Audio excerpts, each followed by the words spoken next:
नमस्कार मित्रों, मैं नरेंद्र व्यास आत्मशोधन एवं मंच और साधना शोध संस्थान तपस्थली से। आज का चर्चा का विषय रहेगा पूर्णमासी व्रत। पूर्णमासी व्रत क्यों करें, कब करें, कैसे करें? क्योंकि किसी भी काम को करने से पहले उसके बारे में हमें पूर्ण जानकारी होना अति आवश्यक है। किसी ने कहा पूर्णमासी व्रत कर लो, ठीक है, सब कर लेंगे, क्यों करें? पहला सवाल। दूसरा सवाल, कब करें? तीसरा सवाल, कैसे करें? और इसके करने से क्या फल मिलेगा? कुछ मिलेगा तो करें ना। अगर कुछ मिलना ही नहीं है तो करके क्या करना है? क्यों बेकार भूखे मरना है? आस्था को अनास्था में क्यों बदलें? यदि आपको कुछ लाभ नहीं मिलेगा, यदि आपको कुछ फायदा नहीं होगा, तो किसी को काम को करने से हम निरर्थक जाएंगे ना, अविश्वास पैदा होगा। पूर्णमासी का व्रत शुक्ल पक्ष के 15वीं तिथि को पूर्णमासी आती है। पूर्णमासी के व्रत के दिन पहले संकल्प लें कि मैं अमुक अमुक अपना स्वयं का नाम, अपने गोत्र का नाम का उच्चारण करें मन ही मन, और संकल्प लें कि मैं पूर्णमासी का व्रत, भगवान श्री सत्यनारायण का व्रत, भगवान विष्णु का व्रत मैं विधि विधान से पूर्वक करूंगा। ये संकल्प कहीं बाहर जाकर के नहीं लेना है, सिर्फ अपने मन में ही करना है। जब हम व्रत करेंगे तो प्रातः ब्रह्म मुहूर्त में उठे, स्नान आदि से निवृत्त हो, शुद्ध साफ कपड़े पहने और मन में ये संकल्प लें, अपने इष्ट देव के सामने मंदिर में जाकर के, जहाँ भी आपने अपना पूजा पक्ष बना रखा है, जाकर के मन में एक संकल्प लें, आज मैं पूर्णमासी का व्रत करूँगा, सत्य व्रत का धारण करूँगा, आज मैं दिन में झूठ नहीं बोलूँगा। क्योंकि सत्यनारायण का व्रत सत्य के ऊपर ही आधारित होता है। जो आदमी सत्यनारायण का व्रत करता है, पूर्णमासी का व्रत करता है और सत्य नहीं बोल सकता, तो वो व्रत का प्रभाव उसे कोई भी फायदा नहीं देगा, वो नुकसानदायक ही रहेगा। क्योंकि व्रत तो करे सत्यनारायण का और सत्य हम बोलना जानते नहीं, तो वो व्रत आपको लाभ नहीं देगा। बहुत स्पष्ट बता रहा। इसलिए कृपया करके यदि आप पूर्णमासी का व्रत करते हैं, सत्यनारायण का व्रत करते हैं, तो अपने आप को ये बदलिएगा कि कम से कम उस दिन तो आप झूठ नहीं बोलें, सत्य का आचरण करें, सत्य का ही लेन देन करें, सत्य को ही अपने हृदयांगम में उतारें, जो पूर्णतया सत्य है वो। लेकिन साथ में ये भी बताना चाहूँगा कि ऐसा भी सत्य कभी नहीं बोले कि जिससे किसी की जीव हानि होती है।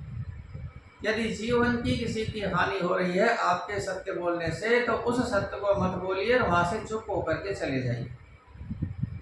आप पाप के भागी नहीं बनेंगे, आप धर्मात्मा के धर्मात्मा रह जाएंगे और आपका सत्य का आचरण में पूर्ण हो जाएगा। सत्यनारायण की कथा बाजार में मिलती है, ले लीजिएगा। कथा यदि आपको चाहिए तो हमारे यहाँ से भी प्रिंट होकर के बिकती है तपस्थली के माध्यम से।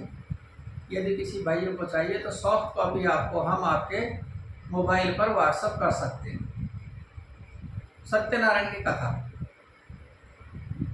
अगर आपको अच्छा लगे तो एक बार सॉफ्ट कॉपी ले लेंगे, कोई उसका पैसा चार्जेज नहीं। पूर्णमासी के दिन गेहूं के आटे की पंजरी बनाएं, सेक ले गेहूं के आटे को, बूरा मिलाएं, तुलसी दल मिलाएं, पंचामृत बनाएं, भगवान सत्यनारायण का चित्र रखें, पूर्वोन्मुख होकर के बैठें, पति पत्नी साथ में बैठें, शादीशुदा नहीं है, कुंवारे हैं तो अकेले बैठ जाएं, संभव हो माता पिता को साथ बिठाएं, भाई बहनों को साथ बिठाएं, परिवारजनों को साथ बिठाएं। संध्या के समय फ्री होकर के, सब काम से निवृत्त होकर के, अगर गर्मी का मौसम है, नहाना अगर मान लो समुचित लगता है तो नहा धो करके स्वच्छ कपड़े पहन करके बैठें। आपको लगता है सर्दी का मौसम है, दोबारा नहाना संभव नहीं है, तो हाथ मुंह धोकर के बैठें, दीपक जलाएं, धूप जलाएं, अगरबत्ती नहीं जलाएं, केले का प्रसाद लाएं, पंचामृत बनाएं, तुलसी दल के साथ में पंजरी का भोग लगाएं और सत्यनारायण की कथा का वाचन करें। और सबको समझाएं, जितने भी व्यक्ति वहाँ आए उनको अच्छी तरीके से समझाएं। इसका तरीका कथा वाचें और प्रभु से प्रार्थना करें कि हम सत्य का ही आचरण करेंगे। संभव हो सके तो प्रतिदिन सत्य बोलें, अन्यथा एक दिन तो कम से कम आचरण करें ही करें। सत्यनारायण भगवान का कथा का व्रत करने से चंद्रमा मनस हो जाता है। चंद्रमा मन का कारक होता है और ये हमारे मन को कंट्रोल करता है। प्रभु श्री सत्यनारायण का व्रत हमारे मन को कंट्रोल करता है और मन हमारा अगर मान लो स्वच्छ होगा, निर्मल होगा, कोमल होगा, पावन होगा तो सारे काम हमारे अच्छे होते चले जाएंगे। दूसरा, हमारे पितरों के लिए भी ये काम आता है। यदि पितृदोष है आपकी कुंडली में, आप पूर्णमासी का व्रत करिए, अपने पितरों को साक्षी मानते हुए कथा सुनाइए, आपके पितृदोष का समाधान हो जाएगा। छोटा सा सरल उपाय। घर में चिड़चिड़ापन रहता है, मानसिक शांति नहीं रहती है, आर्थिक परेशानियां रहती हैं, आप पूर्णमासी का व्रत करिए, सत्यनारायण का भगवान का व्रत कीजिए पूर्ण विधि विधान से जो आपको बताया गया है। आपके घर की अशांति दूर हो जाएगी, घर में सुखद माहौल बनेगा। बच्चे की शादी नहीं हो रही है, आप पूर्णमासी का व्रत करिए संकल्प के साथ में, अवश्य लाभ मिलेगा। और भी बहुत सारे लाभ मिलेंगे, एक बार प्रयास करके देख लीजिएगा, ऐसा कोई विशेष नहीं है इसमें। और यदि आपको लाभ मिलता है तो अपने इष्ट मित्रों को बताइएगा, परिजनों को बताइएगा। और आपको लगता है चैनल के माध्यम से बातें अच्छी सुनने को मिलती हैं तो इसे सब्सक्राइब कीजिएगा,